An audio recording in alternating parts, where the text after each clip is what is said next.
15-1, the burden of Moab. Because in the night Ar of Moab is laid waste, and brought to silence, because in the night Kir of Moab is laid waste, and brought to silence. 15-2, he is gone up to Baeth, and to Dibon, the high places, to weep. Moab shall howl over Nebo, and over Medeba, on all their heads, shall be baldness, and every beard cut off. 15-3, in their streets they shall gird themselves with sackcloth, on the tops of their houses, and in their streets, every one shall howl, weeping abundantly. 15-4, and Heshbon shall cry, and Elealeh, their voice shall be heard, even unto Jahaz.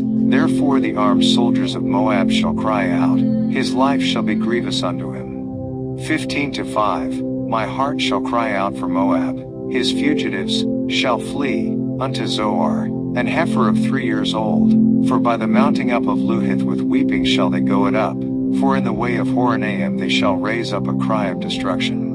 15-6, for the waters of Nimrim shall be desolate, for the hay is withered away, the grass faileth, there is no green thing. 15-7, therefore the abundance they have gotten, and that which they have laid up, shall they carry away to the brook of the willows. 15-8, for the cry is gone round about the borders of Moab, the howling thereof unto Eglaim, and the howling thereof unto Beerlim. 15-9, for the waters of Dimon shall be full of blood, for I will bring more upon Dimon, lions upon him that escapeth of Moab, and upon the remnant of the land. 16-1, send ye the lamb to the ruler of the land from Selah to the wilderness, unto the mount of the daughter of Zion. 16-2, for it shall be, that, as a wandering bird cast out of the nest, so the daughters of Moab shall be at the fords of Arnon. 16-3, take counsel, execute judgment, make thy shadow as the night in the midst of the noonday, hide the outcasts, bewray not him that wandereth. 16-4, let mine outcasts dwell with thee, Moab, be thou a covert to them from the face of the spoiler, for the extortioner is at an end, the spoiler ceaseth, the oppressors are consumed out of the land. 16-5, and in mercy shall the throne be established, and he shall sit upon it in truth in the tabernacle of David, judging, and seeking judgment, and hasting righteousness. 16-6, we have heard of the pride of Moab, he is very proud, even of his haughtiness, and his pride, and his wrath, but his lies shall not be so. 16-7, therefore shall Moab howl for Moab, every one shall howl, for the foundations of Kir Hareseth shall ye mourn, surely they are stricken. 16-8, for the fields of Heshbon languish, and the vine of Sibmah, the lords of the heathen have broken down the principal plants thereof, they are come, even unto Yazer, they wandered through the wilderness, her branches are stretched out, they are gone over the sea. 16-9, therefore I will bewail with the weeping of Yazer the vine of Sibmah, I will water thee with my tears, O Heshbon, and Elealeh, for the shouting for thy summer fruits and for thy harvest is fallen. 16-10, and gladness is taken away, and joy out of the plentiful field, and in the vineyards there shall be no singing, neither shall there be shouting, the treaders shall tread out no wine in their presses, I have made their vintage, shouting to cease. 16-11, wherefore my bowels shall sound like an harp for Moab, and mine inward parts for Kir Haresh. 16-12, and it shall come to pass, when it is seen that Moab is weary on the high place, that he shall come to his sanctuary to pray, but he shall not prevail.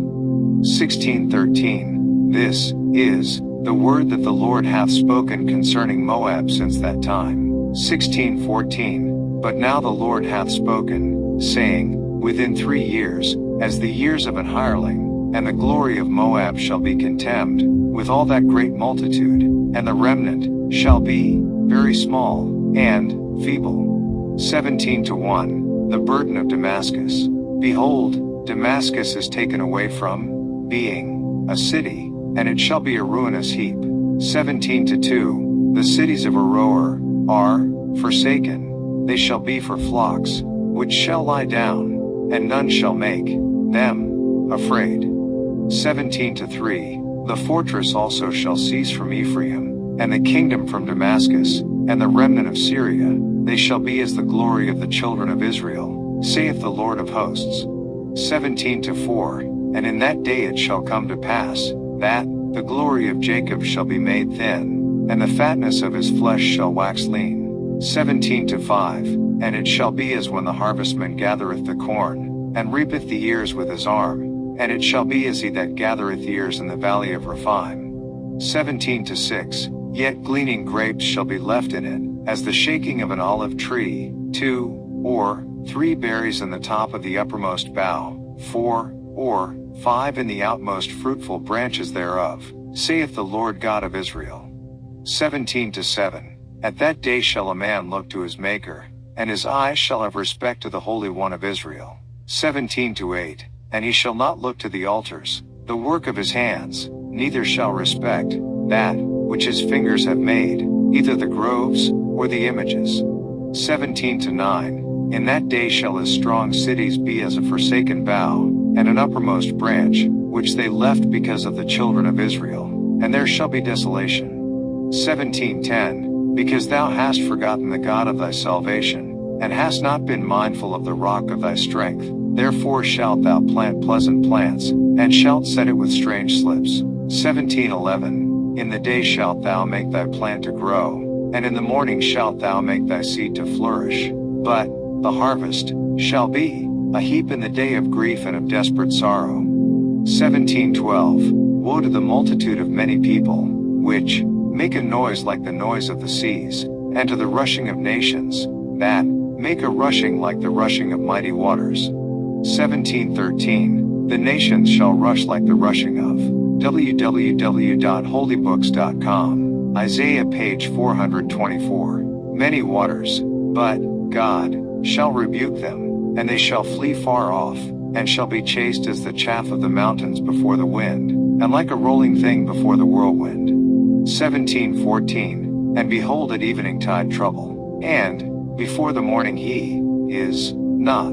This is the portion of them that spoil us, and the lot of them that rob us. 18-1. Woe to the land shadowing with wings, which is beyond the rivers of Ethiopia. 18-2. That sendeth ambassadors by the sea, even in vessels of bulrushes upon the waters, saying, Go, ye swift messengers, to a nation scattered and peeled, to a people terrible from their beginning hitherto, a nation meted out and trodden down, whose land the rivers have spoiled. 18-3. All ye inhabitants of the world, and dwellers on the earth, see ye, when he lifteth up an ensign on the mountains, and when he bloweth a trumpet, hear ye. 18-4. For so the Lord said unto me, I will take my rest, and I will consider in my dwelling place like a clear heat upon herbs, and like a cloud of dew in the heat of harvest. 18-5. For afore the harvest, when the bud is perfect, and the sour grape is ripening in the flower, he shall both cut off the sprigs with pruning hooks, and take away, and cut down the branches. 18-6. They shall be left together unto the fowls of the mountains, and to the beasts of the earth, and the fowls shall summer upon them, and all the beasts of the earth shall winter upon them. 18-7. In that time shall the present be brought unto the Lord of hosts of a people scattered and peeled, and from a people terrible from their beginning hitherto, a nation meted out and trodden under foot, whose land the rivers have spoiled, to the place of the name of the Lord of hosts, the Mount Zion.